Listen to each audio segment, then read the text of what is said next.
ABP 24 news पर वक्त हो गया है दिन भर की 10 बड़ी खबरों का। भारत के प्रधानमंत्री आज 5वें आयुर्वेद दिवस पर राजस्थान और गुजरात में 2 आयुर्वेदिक संस्थानों को देश को समर्पित करेंगे। आयुष मंत्रालय से प्राप्त जानकारी के अनुसार गुजरात के जामनगर से आयुर्वेद अध्यापन एवं अनुसंधान संस्थान और जयपुर के राष्ट्रीय आयुर्वेद संस्थान शामिल हैं। आयुष मंत्रालय 2016 से धन्वंतरी जयंती पर आयुर्वेद दिवस मना रहा है। ITRS में 12 विभाग, 3 क्लिनिकल प्रयोगशाला और 3 अनुसंधान प्रयोगशालाएं हैं। फिलहाल यहां 33 परियोजनाएं चल रही हैं। मंत्रालय से प्राप्त जानकारी के अनुसार ये दोनों संस्थान देश में आयुर्वेद के प्रतिष्ठित संस्थान माने जाते हैं। उत्तर प्रदेश के मुख्यमंत्री भव्य दीपोत्सव में शामिल होने के लिए आज अयोध्या पहुंचेंगे। मुख्यमंत्री के आगमन की सारी तैयारियां पूर्ण हो चुकी हैं। अयोध्या में सरयू तट को 5.51 लाख दियों से सजाया जाएगा। प्राप्त जानकारी के अनुसार मुख्यमंत्री 1 दर्जन से अधिक विकास परियोजनाओं की घोषणा कर सकते हैं। उत्तर प्रदेश के अतिरिक्त मुख्य सचिव अवनीश अवस्थी के अनुसार मुख्यमंत्री परियोजनाओं की घोषणा करने के साथ ही वर्तमान विकास परियोजनाओं के बारे में चर्चा कर सकते हैं। सूर्यास्त पर सरयू नदी में भव्य आरती के समय राम मंदिर निर्माण स्थल पर 11,000 दिए जलाए जाएंगे। असम में एक वरिष्ठ पत्रकार पराग भुइयां को रात उनके आवास के पास राष्ट्रीय मार्ग 15 पर एक वाहन ने जबरदस्त टक्कर मार दी। पत्रकार को डिब्रूगढ़ में एक नासक होम में इलाज के दौरान मृत्यु हो गई। पुलिस प्रवक्ता के अनुसार सीसीटीवी फुटेज से वाहन की पहचान कर ली गई है और उसके चालक को गिरफ्तार कर मामले की जांच की जा रही है। पत्रकार के नियुक्तियों का आरोप है कि पत्रकार अपने क्षेत्र में भ्रष्टाचार और अवैध गतिविधियों को उजागर करता था। इसी वजह से उसकी हत्या की गई है। मुख्यमंत्री सोनोवाल ने पत्रकार की मृत्यु पर गहरा दुख प्रकट करते हुए इस मामले में सीबीआई जांच बैठाने का आदेश दिया है। भारत और चीन के बीच तनाव की स्थिति के मद्देनजर भारत अपनी युद्धक शक्ति को बढ़ा रहा है। इसी कड़ी में 12 नवंबर को भारतीय वायुसेना की स्कॉर्पियन श्रेणी में 5वीं पनडुब्बी को शामिल किया गया है। इस पनडुब्बी का वागिर को मुंबई स्थित मंडाव डॉकयार्ड से मुख्य अतिथि और भारत के रक्षा मंत्री ने वीडियो कॉन्फ्रेंसिंग के माध्यम से लोकार्पण किया। इस पनडुब्बी को फ्रांसीसी नौसेना एवं ऊर्जा कंपनी DCNS ने डिजाइन किया है, लेकिन वागिर कलवरी श्रेणी की ये 6 पनडुब्बियों का हिस्सा है जिनका निर्माण भारत में किया जा रहा है। मेक इन इंडिया के तहत भारतीय नौसेना के प्रोजेक्ट 75 के अंतर्गत इन पनडुब्बियों का निर्माण हो रहा है। इस श्रेणी की 6ठी पनडुब्बी वागशीर को भी जल्द ही लॉन्च किया जाएगा। भारत पहली बार SCO की वर्चुअल सम्मेलन की मेजबानी कर रहा है। ये वर्चुअल बैठक 30 नवंबर को आयोजित की जाएगी। विदेश मंत्रालय से प्राप्त जानकारी के अनुसार इस सम्मेलन के लिए पाकिस्तान समेत 8 सदस्य देशों को आमंत्रित किया गया है।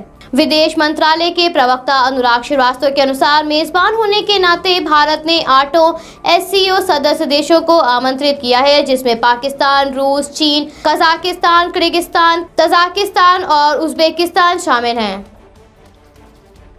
लखनऊ में दीपावली के मद्देनजर अमीनाबाद, नजीराबाद में रौनक देखने को मिली। बाजारें रंग बिरंगी लाइटों से सजी हुई नजर आईं। कोरोना काल के चलते लखनऊ कमिश्नर पुलिस भी क्षेत्र में पूरी तरह से मुस्तैद नजर आए।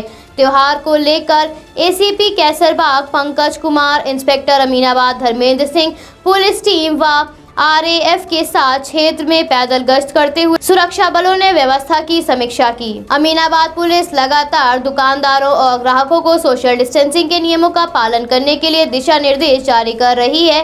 कैसरबाग के ACP अमीनाबाद के इंस्पेक्टर के साथ SI सुधीर कुमार और पुलिस टीम बाजारों में पूरी तरह से सक्रिय है।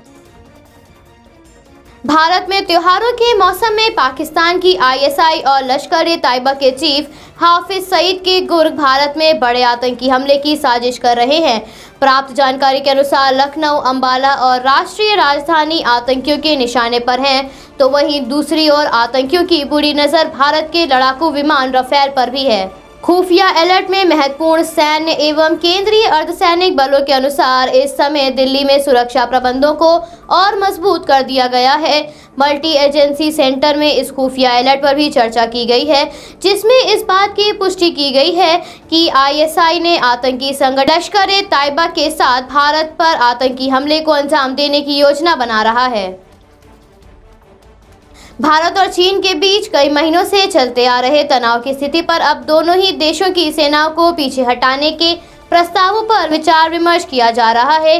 प्रस्तावों के अनुसार दोनों ही देश पैंगोंग झील इलाके में इस वर्ष अप्रैल और मई के महीने में बने सभी ढांचों को नेस्तनाबूद करेंगे। प्राप्त जानकारी के अनुसार फिंगर 4 और फिंगर 8 के बीच कोई भी देश गश्त नहीं करेगा। पूर्वी लद्दाख सेक्टर में कुछ हिस्सों में चरणबद्ध तरीके से सेनाओं को पीछे हटाने के लिए भारत और चीन ने सहमति बनाई है। भारत में त्योहारों के मौसम के चलते भारतीय रेल ने यात्रियों की बढ़ती हुई संख्या को देखते हुए कई पूजा स्पेशल ट्रेनों का परिचालन शुरू किया है। इन ट्रेनों को पूर्व मध्य रेल क्षेत्र अधिकार से अलग अलग स्टेशनों से चलाया जाएगा।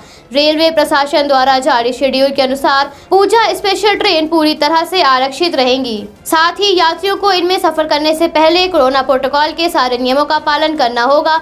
ट्रेन नंबर 05680 सुबह 6 बजे से गुवाहाटी के मंडुआडीहा के लिए चलेगी। 0585 पूजा स्पेशल ट्रेन रात 11 बजे से सिलचर से कानपुर सेंट्रल के लिए चलेगी। राष्ट्रीय राजधानी में कोरोना संक्रमण दिन पर दिन बढ़ता जा रहा है। स्वास्थ्य विभाग से प्राप्त जानकारी के अनुसार पिछले 24 घंटों में दिल्ली में कोरोना के 104 मामले सामने आए हैं, तो वहीं 6,465 लोगों ने इस महामारी को मात दी है।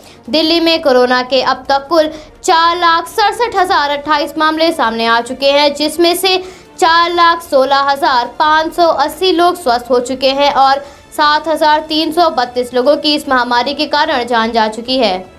दिल्ली में कुल संक्रमण का दर 8.77% हो गया है। इसमें दिल्ली में एक्टिव केसेस की संख्या 43,116 है। तो वहीं भारत की बात करें तो भारत में पिछले 24 घंटों में 44,879 मामले सामने आए हैं। पिछले 24 घंटों में 507 लोगों की मौत होने से मृतकों का आंकड़ा 1,28,668 हो गया है। भारत में कोरोना के अब तक कुल 87,28,795 मामले सामने आ चुके हैं। सब्सक्राइब कीजिए हमारे न्यूज चैनल को और बेल आइकन को प्रेस करना ना भूले ताकि हमारे न्यू वीडियोस का नोटिफिकेशन आपको मिलता रहे।